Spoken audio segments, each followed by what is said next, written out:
Thanks for joining us earlier. I think we can probably get started. I know there may be a few more that will join us in the coming few minutes or so. So I want to welcome everybody to the first seminar workshop of the Family Caregiving of Older Persons in Southern Africa research program. I'm very excited to have everybody here. I'm very grateful for our speakers today for agreeing to speak and to attend.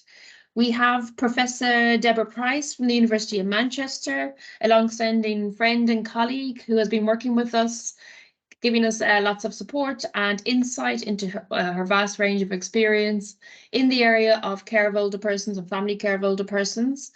And Debora, I see you got your new haircut. It's really nice. And we also have our colleague Jabalila Moshluwa, who joins us from the Older Person Services at the Department of Social Development in South Africa. Jabalila, we're delighted to have you here today.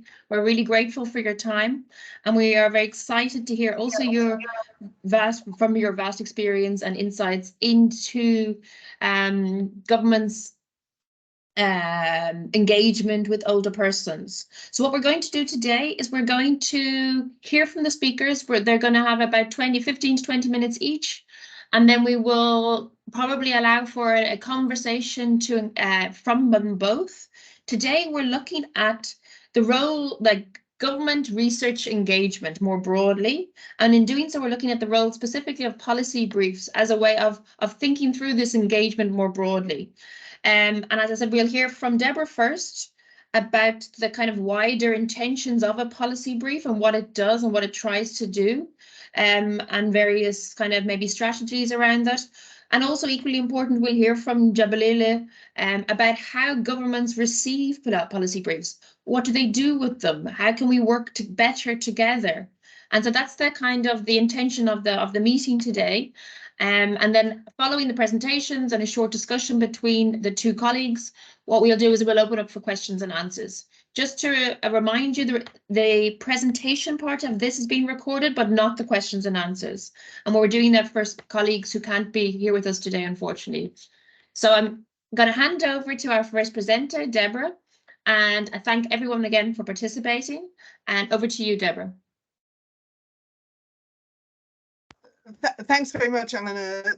Can everybody hear me okay? Just give me a thumbs up, Eleanor, if the sound's all right. Yes, I am just struggling for some reason to open my PowerPoint, so if everybody could just bear with me for a second or two. Just apologies for this. Technical problems. Don't worry, take your time.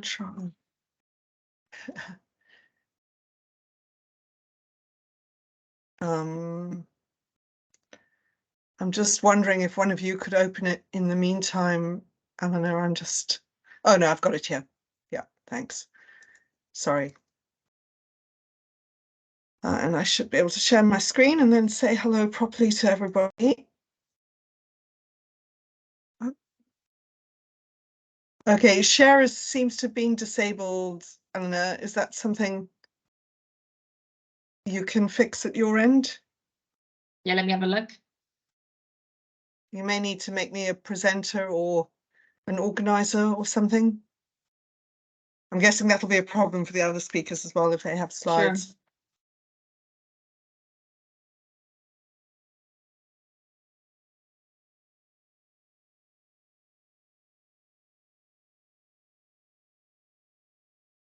Any luck? Or I'm trying. 1 sec. Or maybe Veda, you or Veda could share them if yeah.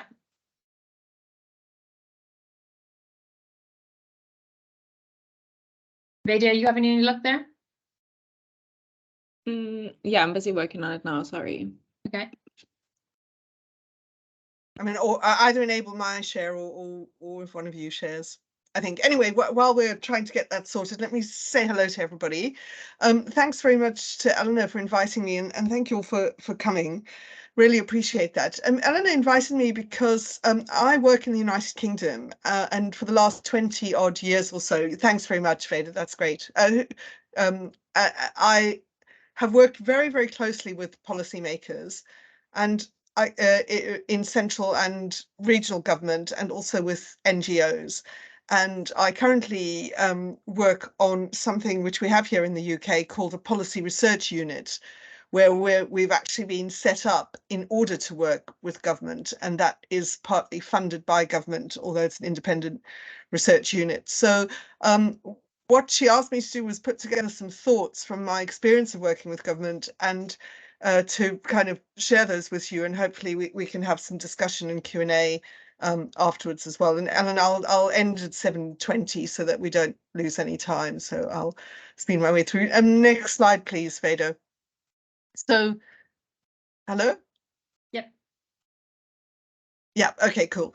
So the real thing is that what we do in academia and what governments do are really very different. And there's quite a big perception on both sides that the other side doesn't really do what they do very well, and they don't communicate well with us, and they don't have the right tools to communicate with us. And of course, there's also this idea that academics live in an ivory tower, and that they feel superior, and that they feel they don't need to change, and that it's everybody else in the world who needs to change.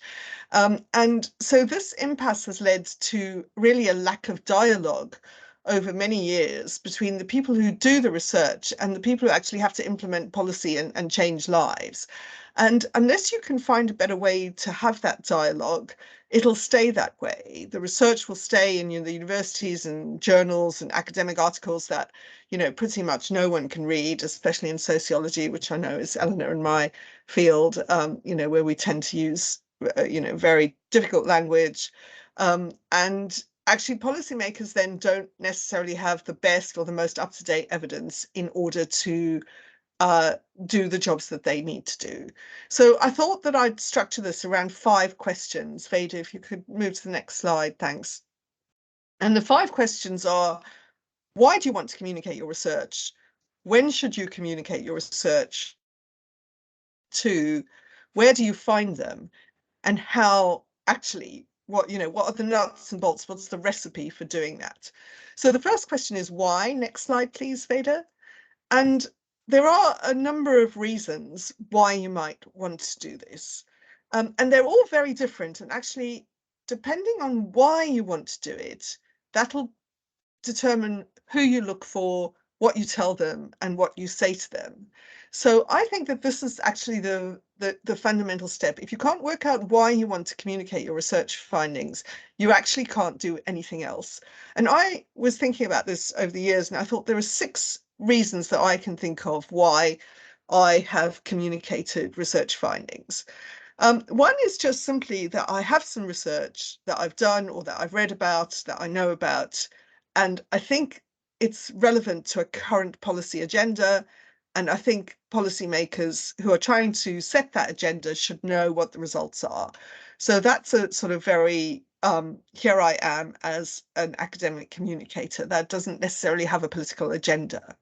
The second is to correct misinformation that is out there, and that is unfortunately becoming a bigger and bigger part of our role. But sometimes it's quite well-informed people who just have the wrong end of the stick, and we can show them the research that shows that they should look at things differently.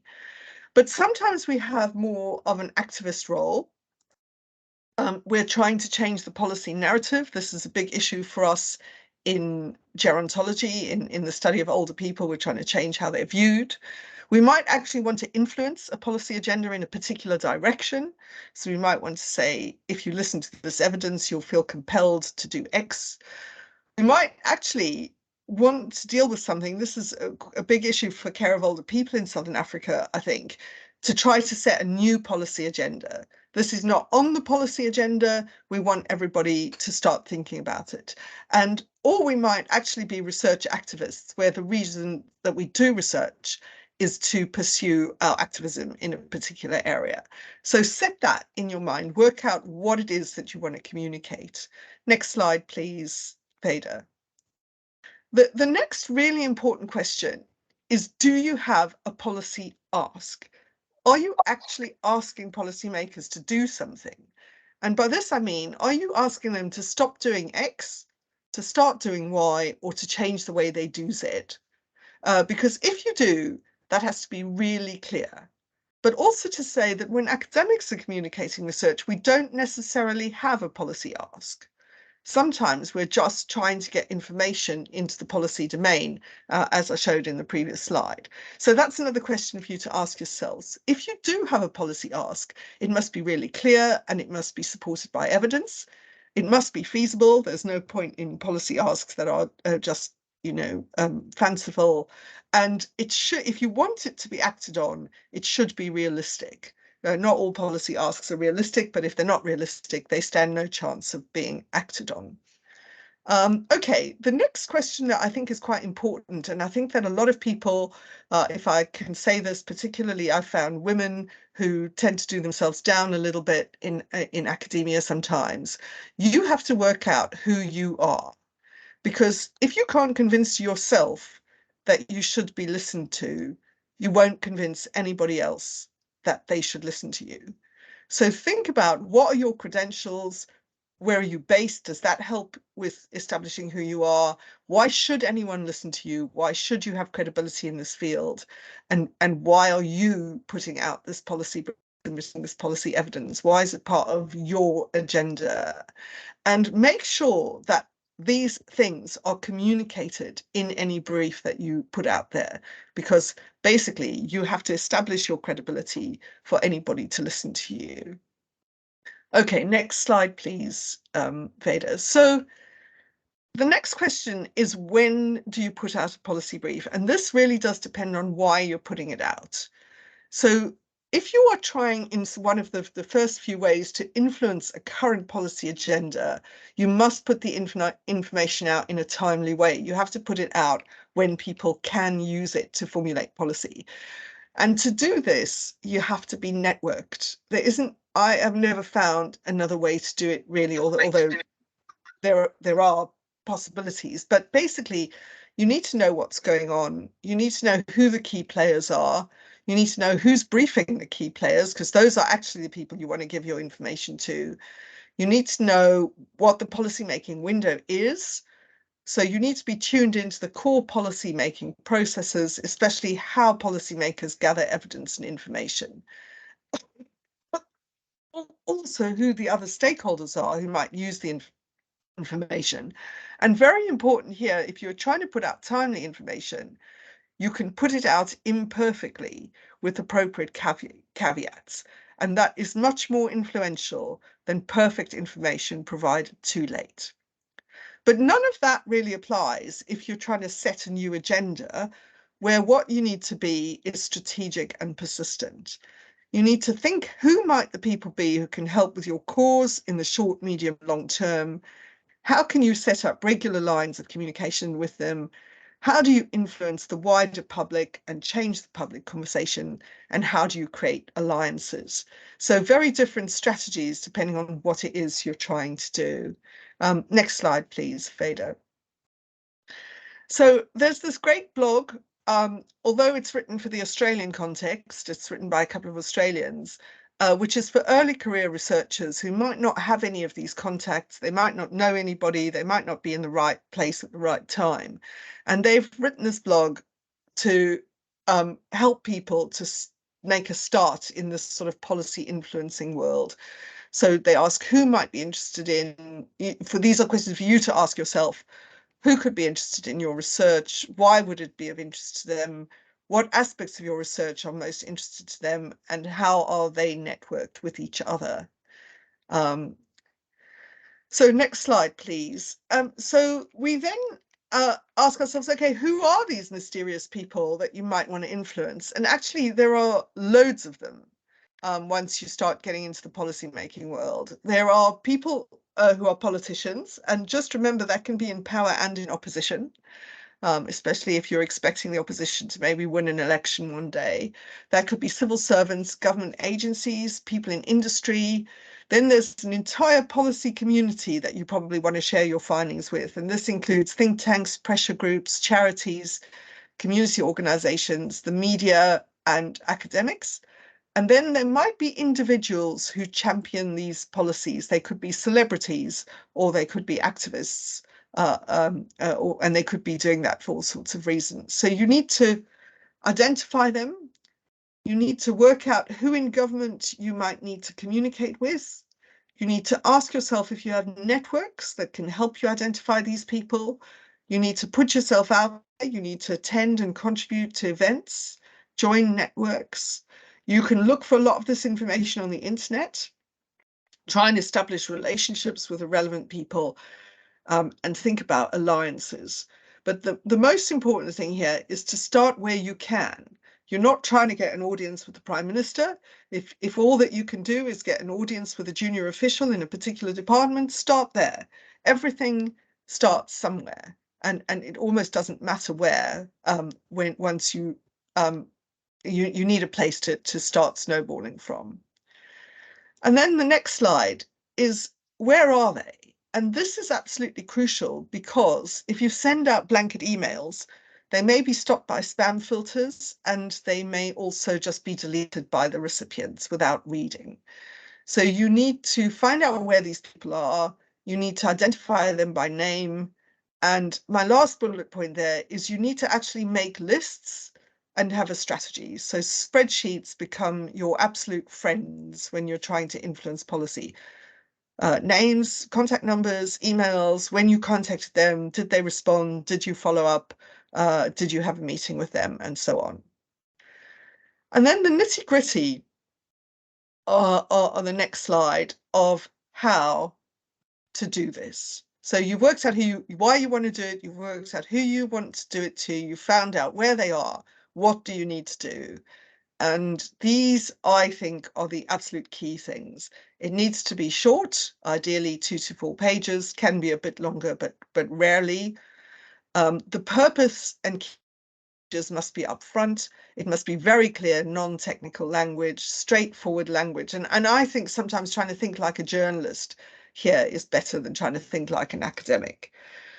Focus on the facts. That's all that policymakers are interested in my experience.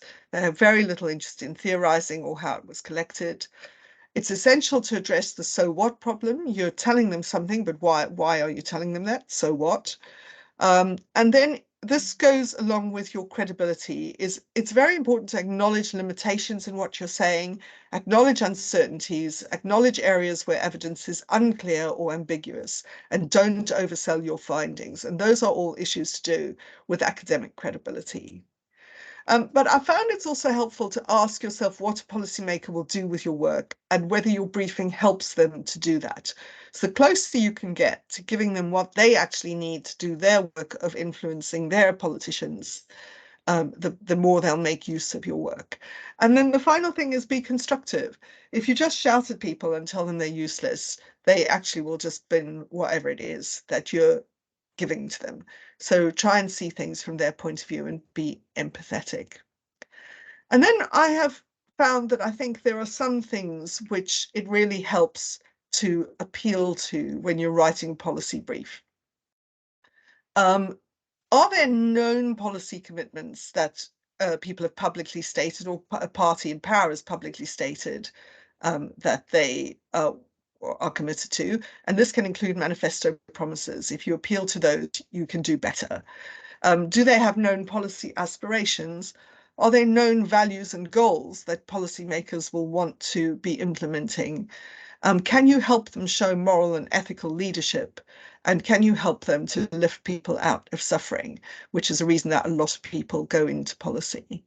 It's very important, I think, to understand that policymakers are people too, and to understand the stresses that they're under. Next slide, please. So you then need to actually have a clear strategy. And again, you need to be making lists, you need to have spreadsheets, you need to have brainstorming sessions, and you need to know exactly what you're doing with your policy briefing in each domain, which includes social media, email, hard copy, if you're going to use hard copy, are you going to do a press release? Are you going to hold an event? How are you going to network? Can you fix up some key meetings, track everything, and follow everything up? So the last point I want to make is that evidence is not the only influence. That's the next slide, Veda, thanks. And politics, of course, is driven by many things. Most often, the evidence that you put in will be ignored. Don't be disheartened by that. You can consider putting out occasional state of the evidence or review briefings. This can be incredibly helpful to policymakers, even if you don't have current findings, and also helps for your name to get known. And try to be persistent rather than frustrated or angry. Persistence can often get you further. So that's what I wanted to say. The last slide is just, the key things. When you are trying to influence people, connect, contribute, collaborate, and communicate. Thanks very much, Eleanor.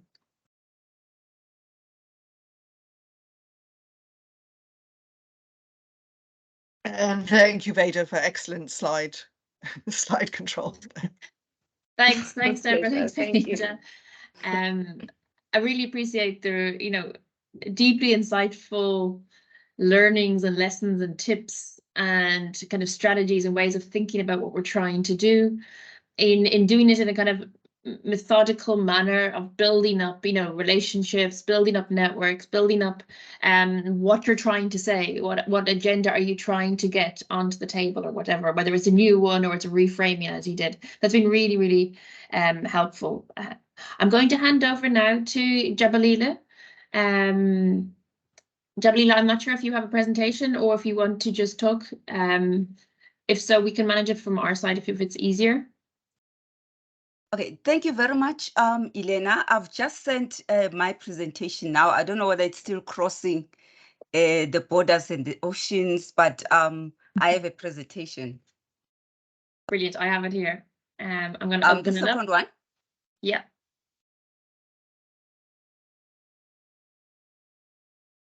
Okay, I'm going to share my slide and then you can just tell me when, here we go, it's just opening.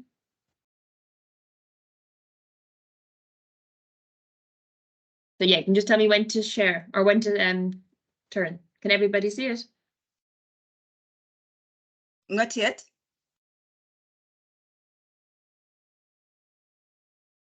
It was there and then it just disappeared.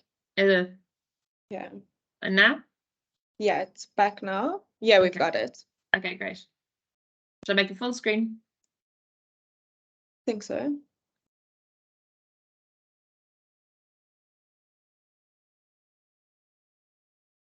Okay.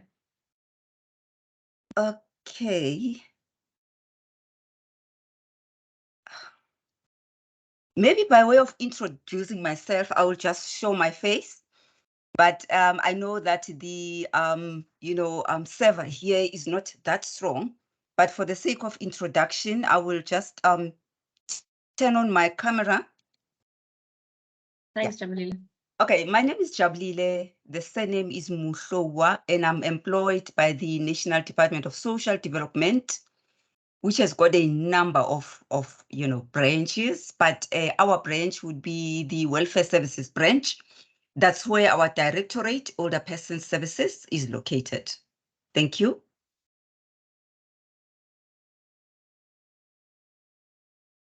Next slide, please. Okay, let me just speak. We have a number of branches, as I indicated.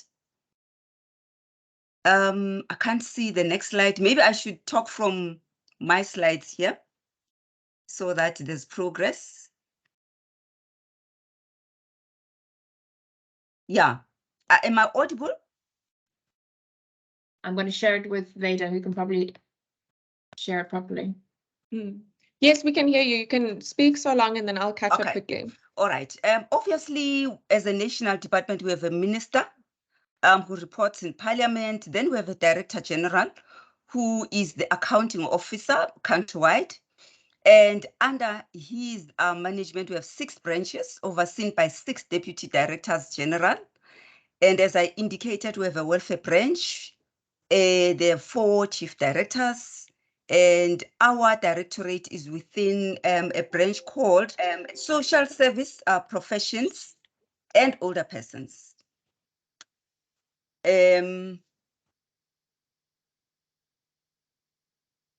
Okay. Under this Chief Directorate, the service standards, they look after quality assurance and the way how we do our day-to-day activities, as well as recruitment and retention programs. And then they look at, the quality and the type of personnel that we need, as the department. And coupled with this Chief Directorate, we have a Chief Directorate on Population and Development Research. That is a unit which assists us whenever we develop policy, whenever we want to bounce, some ideas on, the type of programming or documents or guidelines in terms of service delivery. They oversee to our research, activities within the department. And of course, like other government departments, all policies and legislative frameworks are informed by policy briefs. Thus, as the department, we also conduct our business through policy briefs. They can be national, and we also use the international, instruments, so that we are on par with developments worldwide. But also we are signatories, of course, to some international instruments. The development of the policy on older persons, which of course is still the 2005 version, as well as the Older Persons Act that was enacted into law in 2006, was informed by policy briefs following a research, projects that were undertaken by the department, and of course following the international instruments. One of them is the MIPA, and of course the World Health Organization's policy on active aging and others. Programs in place naturally are an interpretation of frameworks developed according to the briefs that I've already mentioned, but of course emanating from a number of research processes that are undertaken both at academic level as well as research institutions.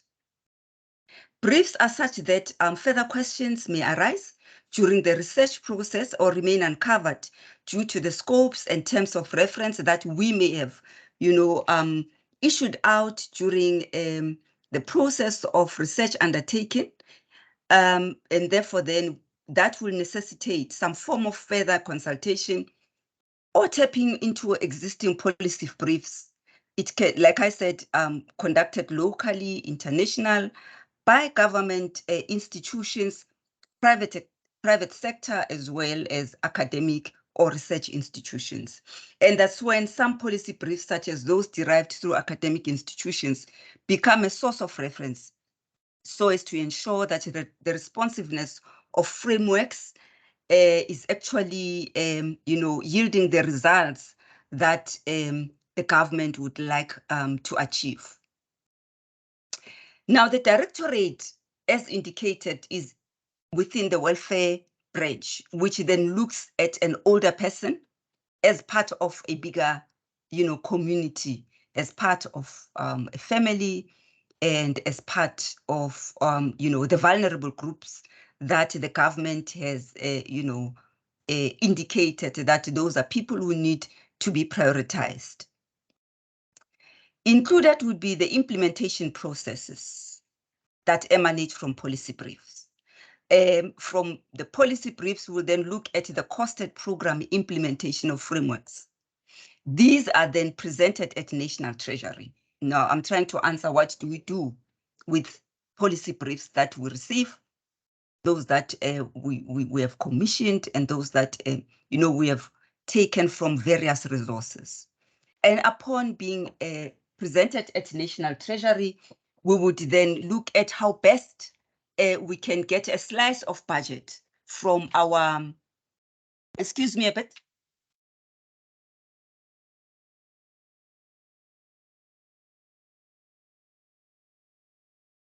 Sorry about that, I'm back. That's Yeah, fine. No upon, worries. No worries.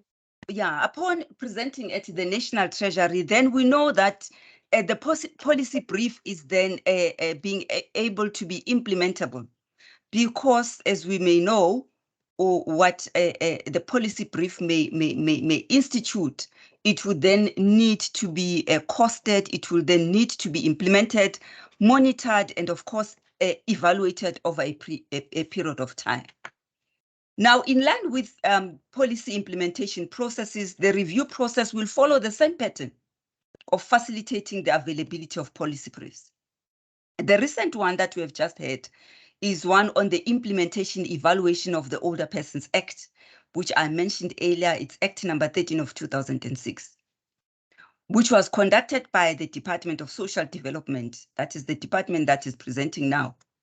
And this research was conducted in partnership with the Department of Monitoring and Evaluation, which is a department situated at Presidency. This process was necessary to prepare for the amendment process of the Older Persons Act, that which has been presented currently at Cabinet, that is in Parliament, so that all role players are aware and the country is aware that we are in the process of amending the act that was enacted, plus or minus 12 years back. Now, to indicate but a few, upon getting that policy brief, we then inform beneficiaries. And among others, our older persons themselves, we have a forum, a national forum of older persons, just so that we are sure that we consult with the beneficiaries and that the beneficiaries make input, on our service provision as government. We also consult with NPOs, private institutions that render services to older persons. As we may know, there are various categories of older persons: the poor, the middle class, and of course the elite. Those are the people whom we consult upon, whether developing or receiving or implementing policy briefs. We have the heads of department. Those are the departments that are not necessarily within the National Department of Social Development, but it may be transport, it may be finance, which is our treasury, it can be home affairs, those that give out ID books, it can be health, the real gist of services to older persons, sport and recreation, and others. So those directors generals are briefed. And coupled to that, the ministers of those government departments are briefed on, the agenda of the policy briefs that this department may be ready to implement or may be ready to receive by way of research projects. And I indicated prior, these are then taken to various parliament offices. And then the plan of action is developed in line with that and is informed by the amendment processes that have been costed, and where possible, timelines are set at higher level.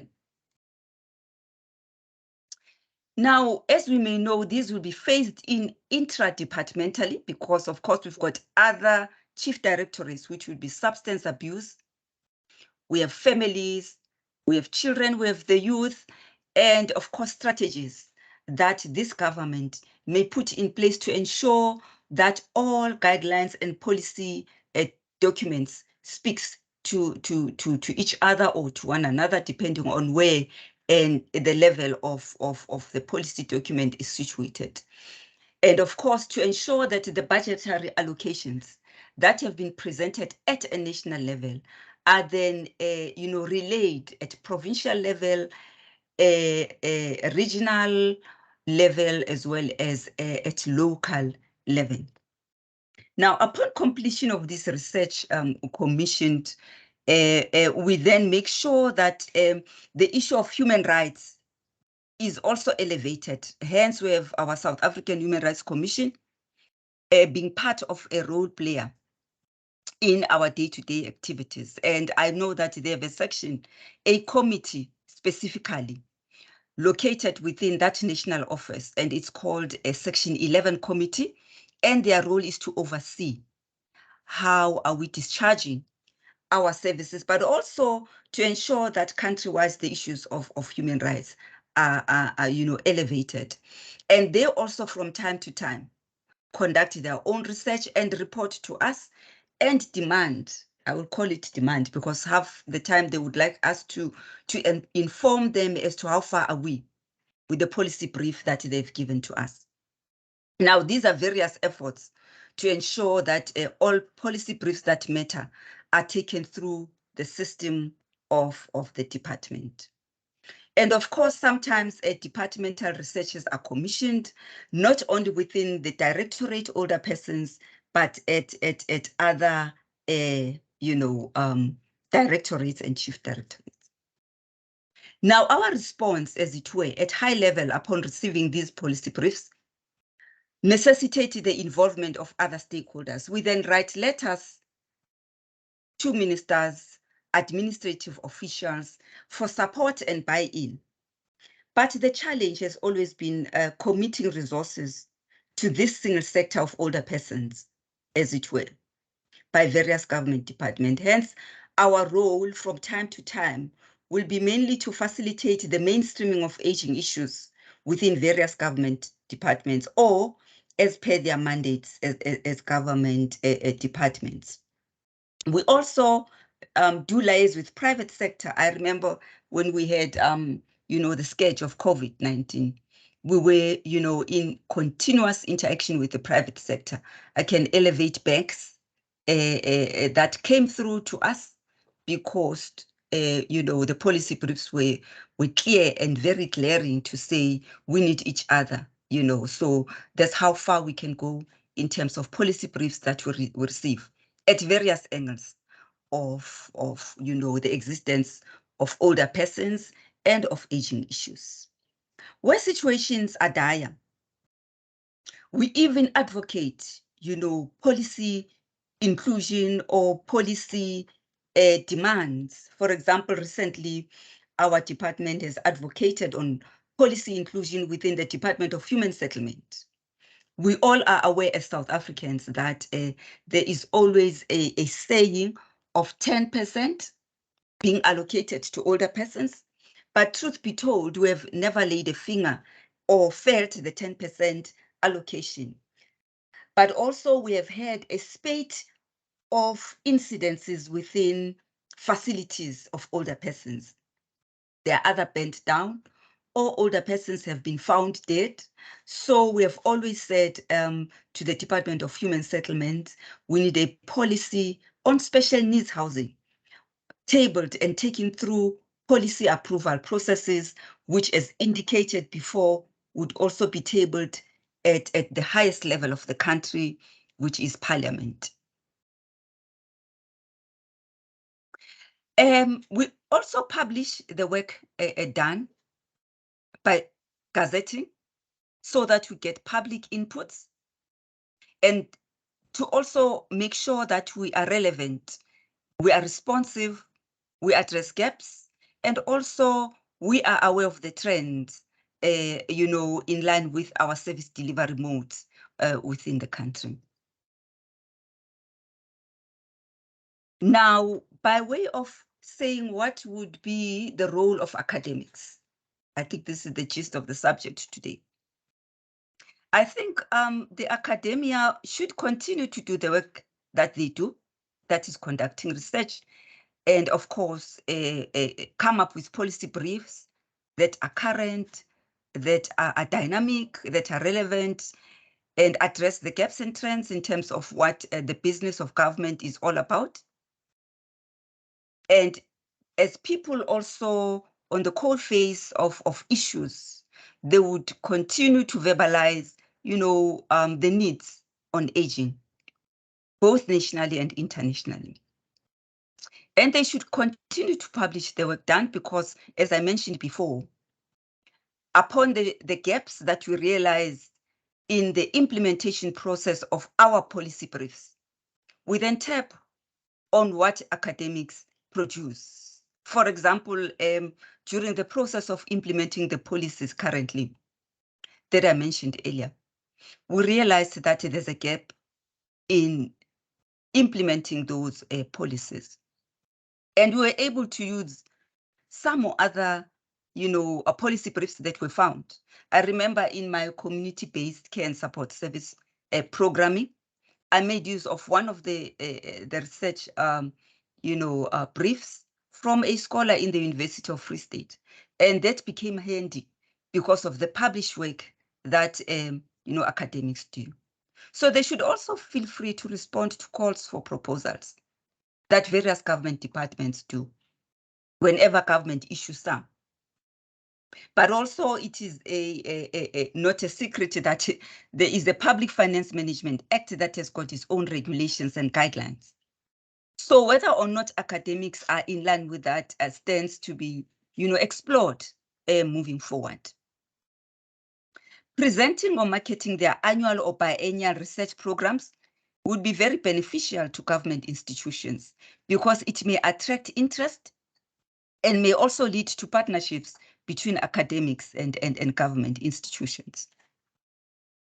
And I believe that one of the beneficial potentials would be for academics to understand the government financial year budgets, which can be 3 years or 5 years budget allocations, so that they may sell or market that which they have up their sleeves.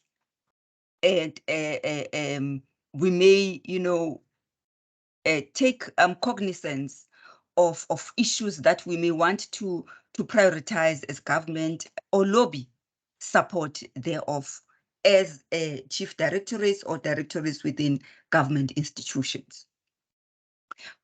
One other thing that usually helps with policy briefs that we see or pick up from what academic work is giving us is the issue of the breakdown in terms of the implementation processes. For example, if UCT, for example, were to conduct a family caregiving, it would be beneficial for us to know, on average, family units are made up of maybe a 3-generational,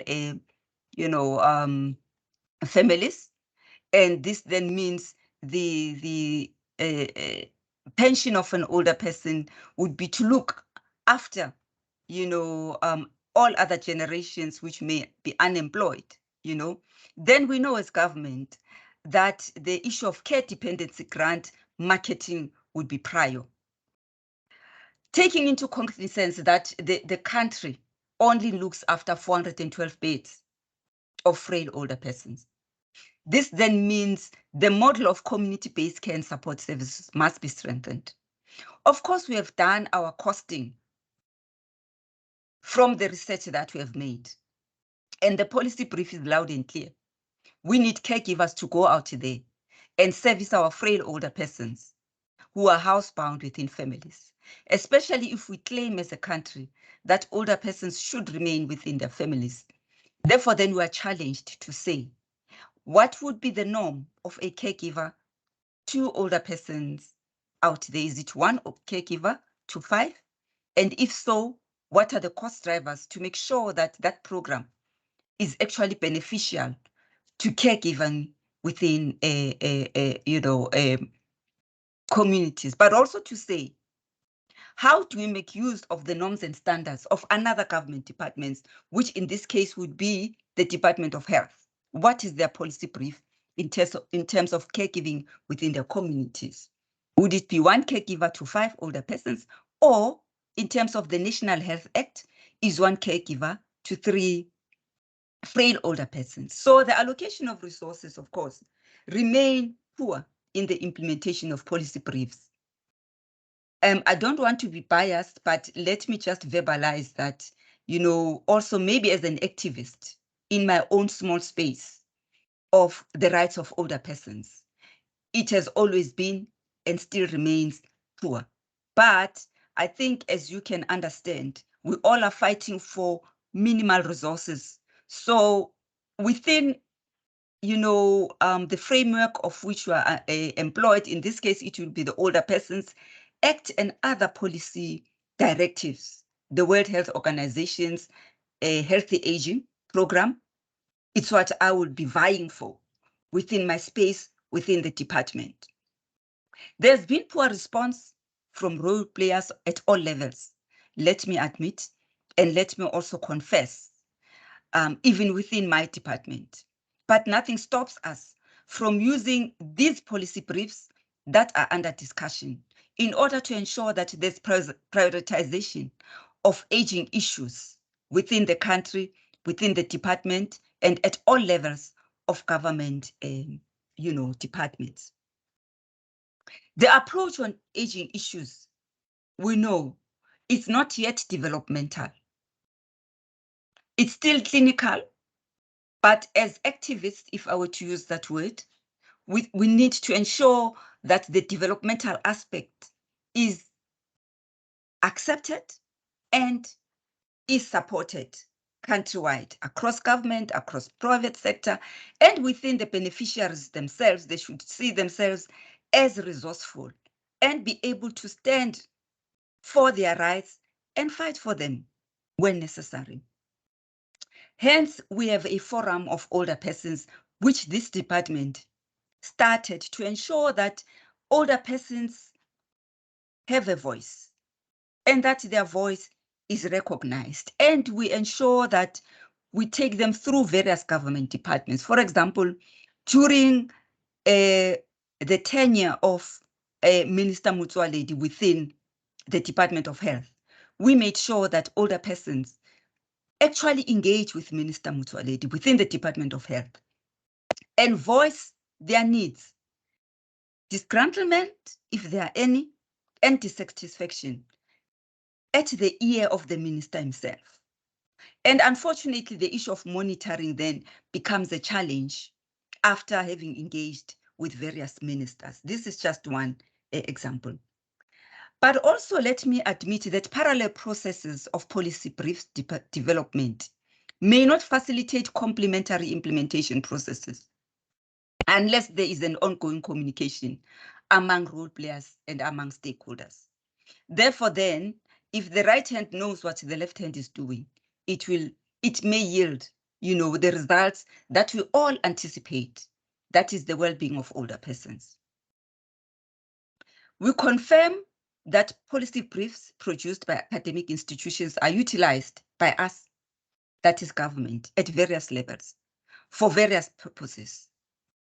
Although, of course, government will always prefer their own terms of reference, but rest assured that we do make use of produced policy briefs by academics.